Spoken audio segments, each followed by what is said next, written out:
Ertugrul Ghazi امت مسلمہ کا عظیم حکمران، سلطنت عثمانیہ کا بانی، شیر دل مجاہد کون تھا؟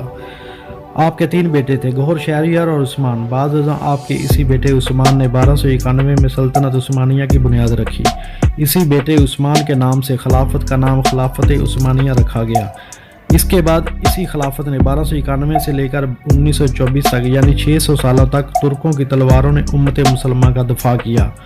ارطغرل غازی کا خاندان وسط ایشیا سے آیا تھا اور ان کے اجداد امجد اوست خان کے 12 بیٹے تھے، جن سے یہ 12 قبیلے بنے، جن میں سے ایک قبیلہ کائیوی تھا جس سے ارطغرل غازی کا تعلق تھا۔ آپ کے والد کا نام سلیمان شاہ تھا۔ ارطغرل غازی کے 3 اور بھائی تھے، ان میں سارم سلجان گلداروب اور آپ کے والدہ کا نام حائمہ خاتون تھا۔ آپ کا قبیلہ وسط ایشیا سے ایران اور ایران سے اناطولیہ آیا۔ منگولوں کی یلغار سے بچنے کے لیے آپ کی سلطنت نے سلطان علاؤالدین کی سلطنت میں پناہ لی۔ سلطان علاؤالدین ایک سلجوق سلطان تھے۔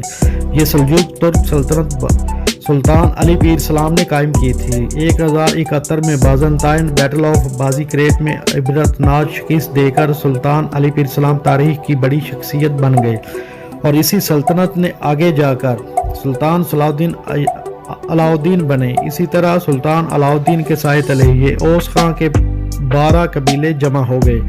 اپنے والد کی وفات کے بعد ارطغرل اسی قبیلے کے چیف بنے۔ سب سے پہلے آپ اہلاک گئے۔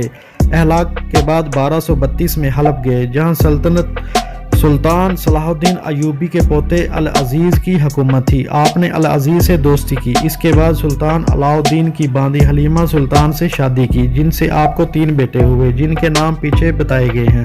سلجوق کے ایک مضبوط قلعہ کو فتح کیا جو حلب کے قریب تھا۔ اس کے بعد ارطغرل سلطان علاؤالدین کے قریب ہو گئے۔ اس کے بعد منگولوں کی یلغار قریب ہوئی تو ارطغرل غازی نے منگول کے ایک اہم لیڈر نویان کو شکست دی۔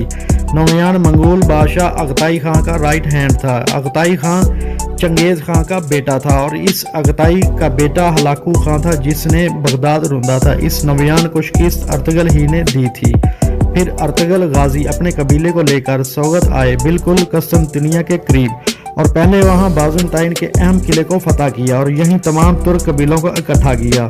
اور سلطان علاؤالدین کے بعد ارطغرل غازی خود سلطان بن گئے اور اسی کے ہاتھ سے سلطان محمد فاصل رحمۃ اللہ تھے، جنہوں نے 1453 میں جا کر قسطنطنیہ فتح کیا اور